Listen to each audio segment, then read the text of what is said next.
होतं? अध्यक्षपदावरून पायउतार झाल्यानंतर रुपाली चाकणकरांना तब्बल 4 दिवसानंतर नेमकं त्यांच्या अनामिकेला काय झालं होतं त्याचं कारण आत्ता सुचलेलं आहे. त्यांच्या व्हॉट्सअप स्टेटस आणि बातम्या आणि या सगळ्या गोष्टींवरून जाणवतंय की म्हणे त्यांच्या अनामिकेला दरवाजात अडकल्यामुळे जखम झाली. साधारणतः दरवाजामध्ये माणसाचा अंगठा अडकू शकतो, तर्जनी अडकू शकते किंवा करंगळी अडकते. पण जेवढं काही मला त्याच्यातलं कळतं त्याच्यानुसार.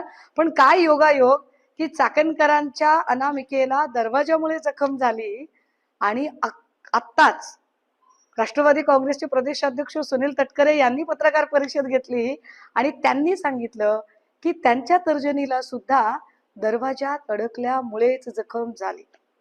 एकूण काय तर हातातले गंडे दोरे काय, ईशानेश्वराची पूजा काय, बोटाला होणारी जखम काय आणि नेमकी ती जखम दरवाजात अडकून होते. सगळेच किती योगायोग आहेत. कमाल आहे.